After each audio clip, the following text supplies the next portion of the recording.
اعوذ باللہ من الشیطان الرجیم بسم اللہ الرحمن الرحیم السلام علیکم ورحمۃ اللہ وبرکاتہ۔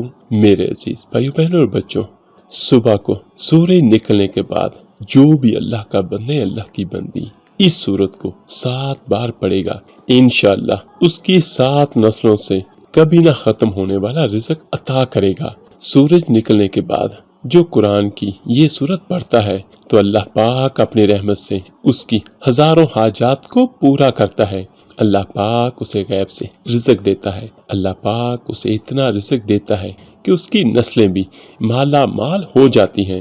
قرآن کی سورت کو سورج نکلنے کے بعد جو 7 بار پڑھے گا تو اللہ پاک اس دن اس سے غیب سے رزق دے گا۔ اس سورت کو آپ نماز ظہر کے بعد بھی پڑھ سکتے ہیں، کیونکہ میرے عزیز بھائیو بہنوں اور بچوں، ظہر کی نماز وہ بابرکت نماز ہے۔ یہ وہ وقت ہوتا ہے جب جو بھی دعا مانگی جائے فوراً قبول ہوتی ہے، اور سورہ ظہر کی نماز کی بہت زیادہ فضیلت ہے۔ امیر المومنین حضرت عمر فاروق رضی اللہ تعالیٰ عنہ روایت کرتے ہیں، جس کا مفہوم کچھ یوں ہے کہ اللہ کے رسول صلی اللہ علیہ وآلہ وسلم فرماتے ہیں، جس نے ظہر کی پہلی 4 رکعتیں پڑھی گویا اس نے تہجد کی 4 رکعتیں پڑھی۔ سنت فجر کے بعد ظہر کی پہلی 4 سنتوں کا مرتبہ ہے۔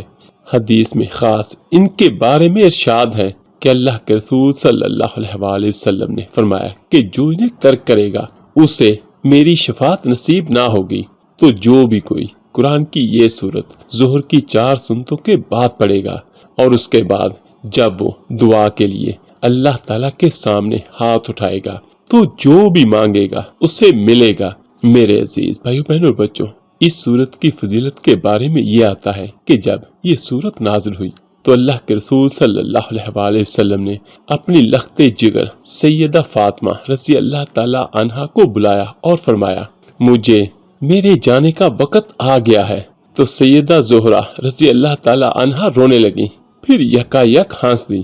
جب لوگوں نے وجہ پوچھی تو فرمایا، اللہ کے رسول صلی اللہ علیہ وآلہ وسلم کے جانے کا سنا تو دل رو دیا۔ لیکن جب اس کے بعد اللہ کے رسول صلی اللہ علیہ وآلہ وسلم نے تسلی دی اور فرمایا، میری بیٹی صبر کرو، میری اہل بیت میں سب سے پہلے تم مجھ سے ملو گی۔ میرے عزیز بھائیو، سیدنا ابن عباس رضی اللہ تعالی عنہ نے عبید اللہ بن عبداللہ سے پوچھا، جانتے ہو سب سے آخری کون سی سورت اتری؟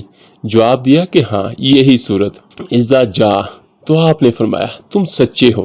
تو میرے عزیز بھائیو بہنوں اور بچوں، قرآن پاک کی یہ چھوٹی سی سورت ہے سورہ نصر، اس کی صرف 3 آیات ہیں، بلکہ اس کے بارے میں زیادہ افضل یہ ہے کہ ہر فرض نماز کے بعد اس کو آپ اول آخر درود پاک کے ساتھ 1 بار پڑھ لیں، 3 بار درود پاک پڑھ لیں، اور درمیان میں صرف 7 مرتبہ سورہ نصر پڑھیں، جس طرح فجر کی نماز کے بعد پڑھ لی اور اس کے بعد ظہر کی نماز کے بعد 7 بار پڑھ لی، اور اس کے بعد اسی طرح باقی نمازوں کے بعد بھی آپ اس کو صرف 7 مرتبہ پڑھ لیں، تو انشاءاللہ تعالی جو میرا بھائی بہن اس کو اپنا معمول بنا لے گا تو جو سوچیں گے اور جیسا سوچیں گے ویسا ہی ہوگا۔ انشاءاللہ تعالی اس کی برکت سے عزت، دولت، شہرت، صحت جو مانگیں گے اللہ پاک آپ کو عطا کرے گا، اور زندگی سے چھوٹی بڑی ہر طرح کی ہر قسم کی پریشانی کا نام و نشان دور ہو جائے گا انشاءاللہ۔ اور قرآن پاک کی یہ عظیم سورت سورہ نصر ہے۔ بسم اللہ الرحمن الرحیم، اذا جاء نصر اللہ والفتح ورأیت الناس یدخلون فی دین اللہ افواجا فسبح بحمد ربک واستغفر انہ کان توابا۔ اور قوموں پیش اس کا ترجمہ یہ بنتا ہے، جب اللہ کی مدد اور فتح آ جائے اور تو لوگوں کو دیکھے کہ وہ اللہ کے دین میں فوج در فوج داخل ہو رہے ہیں تو اپنے رب کی حمد کے ساتھ تسبیح کرو اور اس سے بخشش مانگے، یقیناً وہ ہمیشہ سے بہت توبہ قبول کرنے والا ہے۔